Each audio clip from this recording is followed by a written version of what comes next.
Assalamualaikum warahmatullahi wabarakatuh.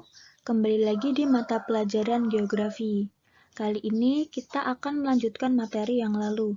Jika yang lalu kita sudah mempelajari tentang komponen dari SIG, kali ini kita akan mempelajari tentang pemanfaatan dari SIG atau Sistem Informasi Geografis. Nah, kemarin kita telah mempelajari tentang klasifikasi dalam SIG, yaitu ada overlay, ada networking, ada buffering, ada 3 dimensi juga, kemudian ada klasifikasi. Nah, dari itu semua kita dapat mendapatkan informasi yang baru. Nah, kemampuan SIG dalam mengelola spasial dapat dimanfaatkan untuk berbagai kepentingan. Nah, apa aja kepentingan itu? Mari kita bahas satu persatu. Yang pertama yaitu ada SIG untuk inventarisasi sumber daya alam. Nah, pembangunan fisik dan sosial di Indonesia itu kan terus ditingkatkan sesuai dengan meningkatnya jumlah penduduk dan juga berkembangnya kehidupan yang serba kompleks.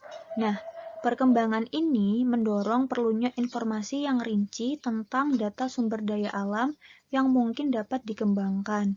Nah, data aneka sumber daya alam ini dijadikan sebagai modal atau sebagai bahan baku untuk perencanaan pembangunan. Nah, secara sederhana, manfaat SIG dalam data kekayaan sumber daya alam sebagai berikut. Yang pertama yaitu untuk mengetahui persebaran berbagai SDA, misalnya persebaran minyak bumi, batu bara, emas, besi, dan barang tambang lainnya. Selanjutnya yaitu untuk mengetahui persebaran kawasan lahan, misalnya seperti potensi lahan, lahan kritis, hutan yang masih baik dan hutan rusak, serta lahan pertanian maupun perkebunan dan pemanfaatan perubahan penggunaan lahan. Selanjutnya ada pemantauan daerah pasang surut guna mengembangkan lokasi pertanian atau kepentingan lain. Serta ada peta kesuburan tanah yang sangat diperlukan bagi usaha pertanian. Nah, itu merupakan salah satu contoh SIG, pemanfaatan SIG untuk inventarisasi sumber daya alam. Sampai sini dapat dipahami ya teman-teman.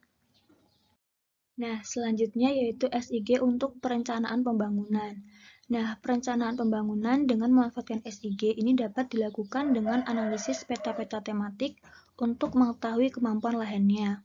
Contohnya, misalkan perencanaan pembangunan terminal bus dapat dimanfaatkan peta jaringan jalan, peta tata guna lahan, dan peta kepadatan penduduk, serta ada peta trayek angkutan umum dan peta harga tanah.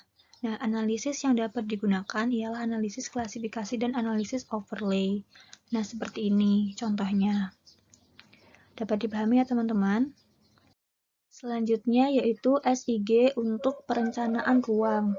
Nah, saat kita akan merencanakan sebuah tatanan, itu kita harus mendapatkan informasi baik data spasial maupun non-spasial yang akurat dan terkini, terutama data dan informasi tematik yang dapat mengilustrasikan kondisi suatu wilayah.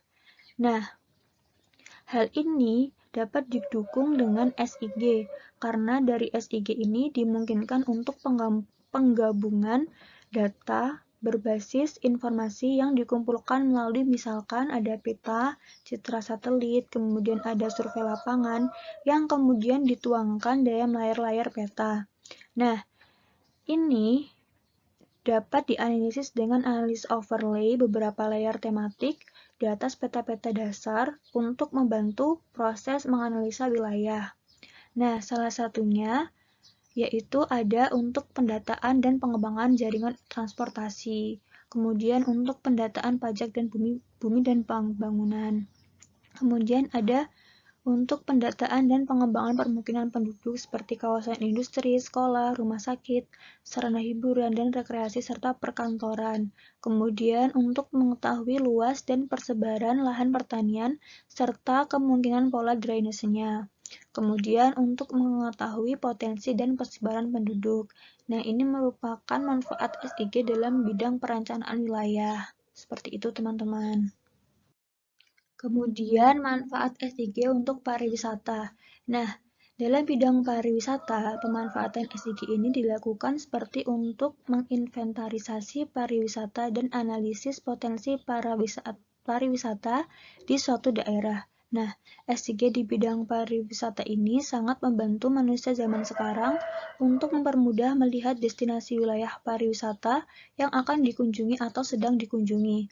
Nah, salah satunya yaitu di sini ada contoh peta wisata Gunung Kidul. Nah, di sini terdapat berbagai macam wisata, ada pantai juga, kemudian ada goa, kemudian ada seperti banyak Gua Pindul nih, seperti ini. Nah, ini merupakan salah satu manfaat SIG untuk pariwisata. Seperti itu, teman-teman.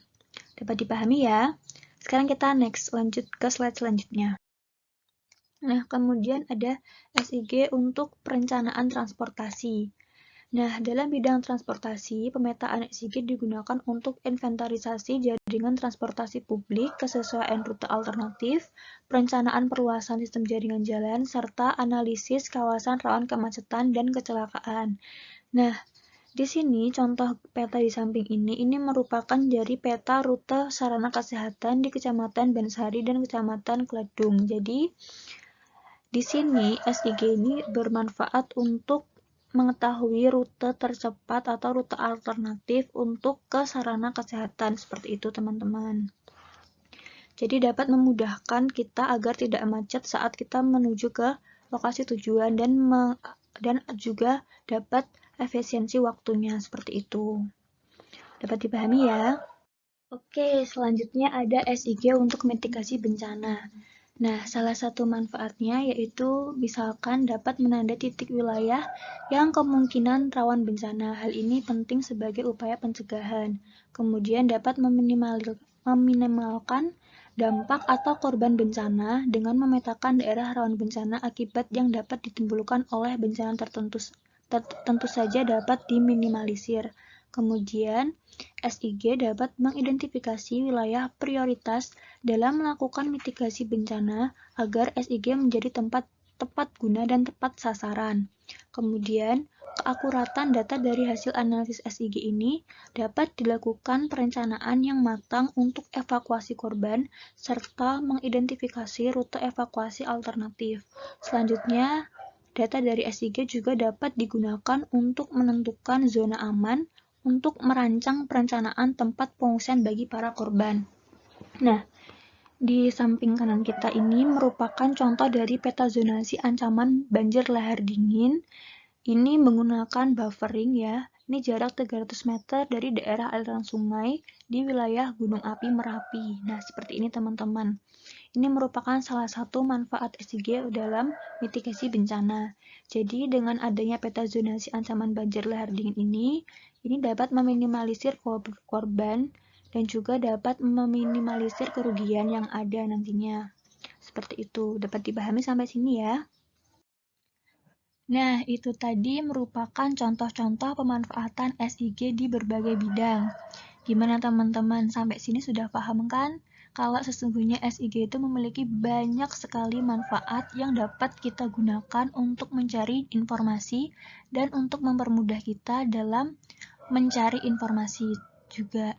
Nah, itu tadi merupakan salah satu contoh dari pemanfaatan SIG di berbagai bidang. Sesungguhnya pemanfaatan SIG itu ada banyak sekali ya teman-teman. Nggak cuma yang saya tuliskan di PPT tadi. Kalian bisa cari sendiri dan melengkapi sendiri di buku tulis kalian. Sehingga nanti kalian semakin paham dengan materi pemanfaatan SIG ini. Dan saya harapkan juga semoga kalian dapat mengetahui lebih dalam lagi tentang pemanfaatan SIG ini. Nah, jika ada kurangnya saya mohon maaf.